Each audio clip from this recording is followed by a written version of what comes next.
Good morning, everyone. Welcome back to 10 Minutes Daily Cafe Chat. I'm Emily. And I am Lisa. Happy Wednesday, April 15th, 2026. Lisa, I tried making overnight oats for the first time last night, and it was a complete disaster. Oh no, what went wrong?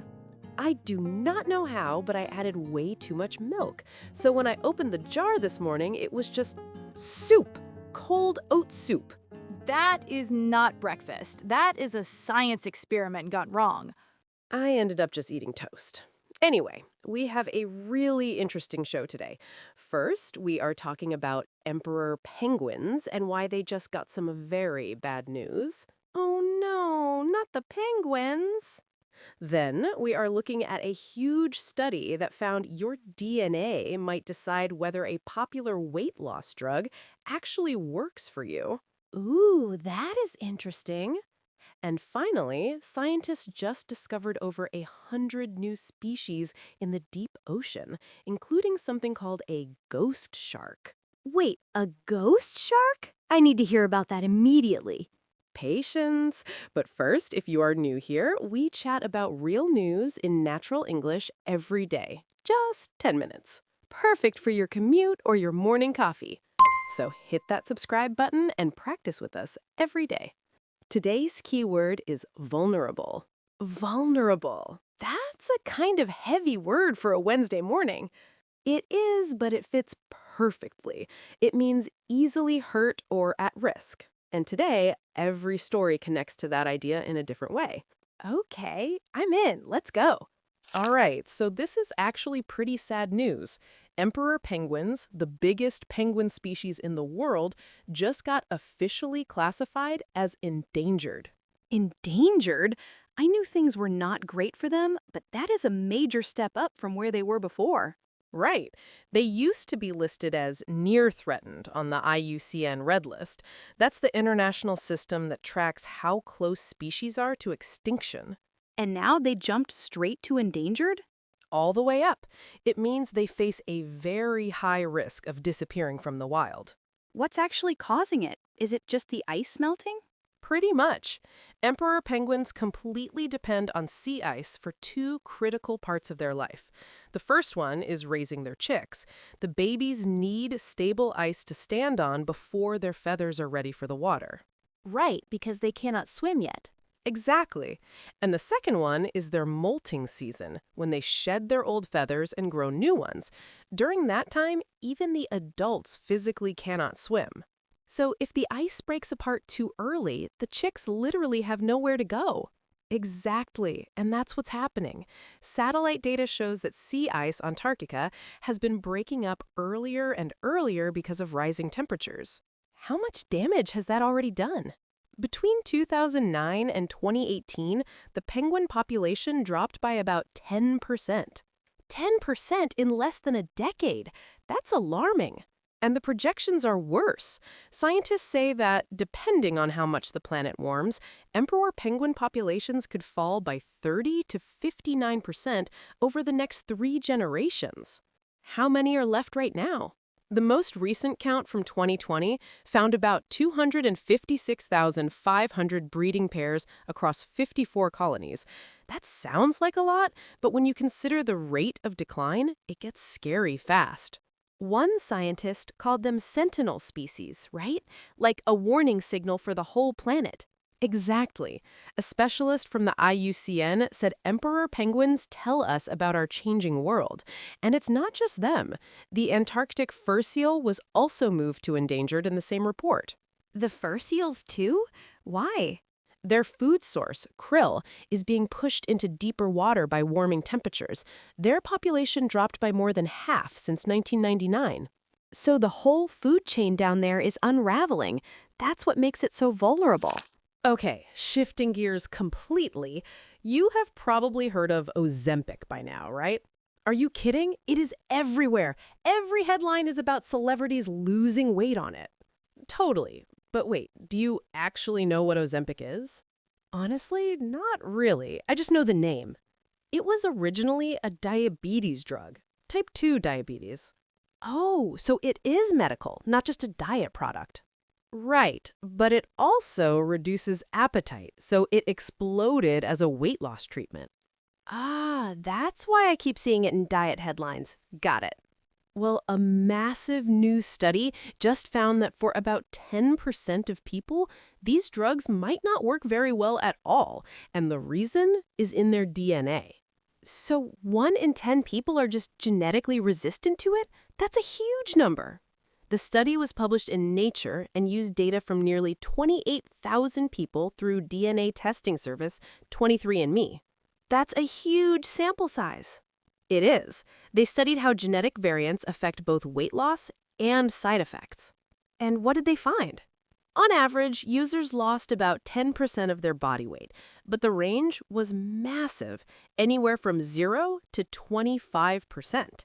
0 to 25? That's a wild range.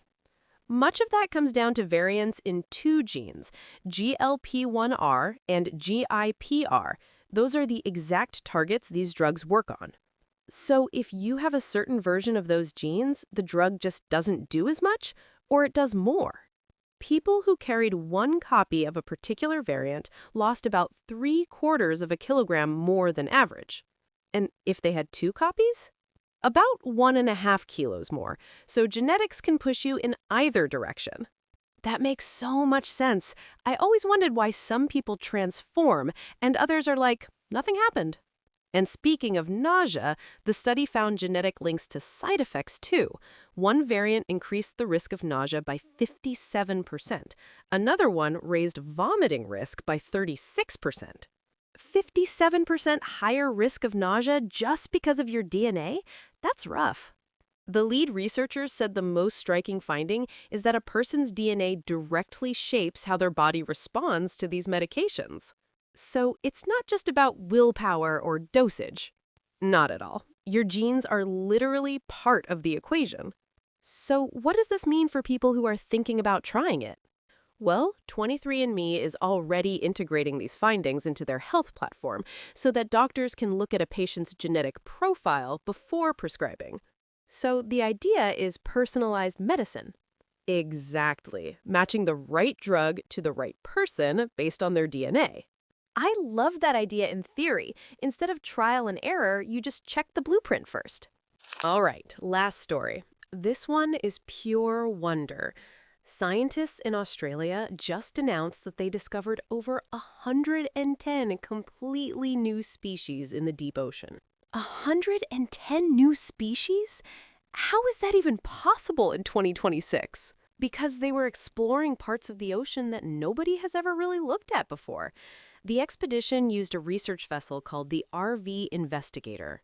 Great name for a ship, right? And they went into the Coral Sea Marine Park off Australia's northeast coast. We're talking about an area of roughly 1 million square kilometers. 1 million square kilometers? That is bigger than most countries. And they were exploring depths between 200 and 3,000 meters, seamounts, deep reefs, atolls, places that have basically been untouched. Like a whole hidden world down there. The specimens were collected late last year, and scientists have been working on identifying them ever since. So what kind of creatures are we talking about? All kinds.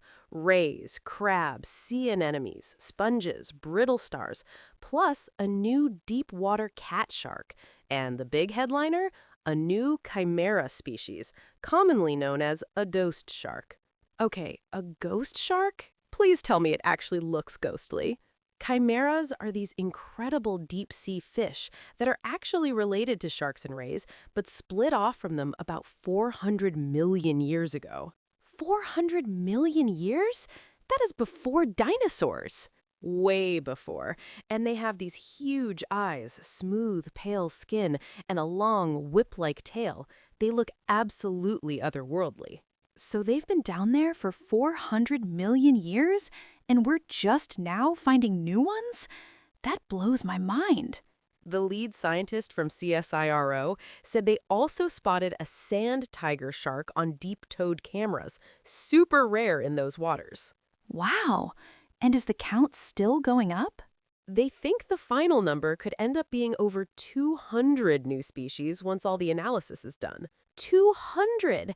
And these animals have just been living their lives in total darkness, completely unknown to us. That's what humbles me about the deep sea. We think we've mapped the planet, but the ocean is this massive blind spot. It also makes you think about how vulnerable these ecosystems are. If we didn't even know they existed, how do we protect them from things like deep-sea mining or pollution? That's exactly the argument the researchers are making. You can't protect what you don't know is there. And discoveries like this give us the evidence to push for that. What a lineup today. Penguins fighting for survival, your DNA deciding how your body reacts to medicine, and ghost sharks hiding in the deep sea. Honestly, the penguin story hit me the hardest. There's something about knowing the exact numbers. 256,000 pairs, 10% gone in a decade. That makes it feel so real and so urgent. For me, it was the deep sea story. The idea that there are hundreds of species living right here on our planet that we have never even seen before is mind-blowing. And the Ozempic one is just fascinating from a science perspective. We're entering this era where medicine is not one size fits all anymore. Your body is unique down to the DNA level, and treatments should reflect that. Which brings us back to our keyword, vulnerable.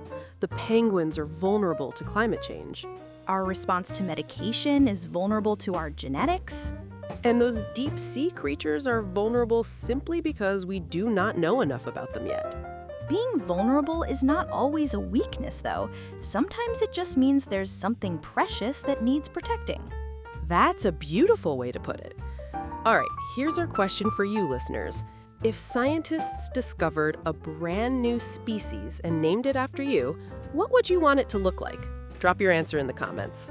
Oh, mine would definitely be some kind of glowing deep-sea jellyfish. Something that just floats around looking magical and doing absolutely nothing productive.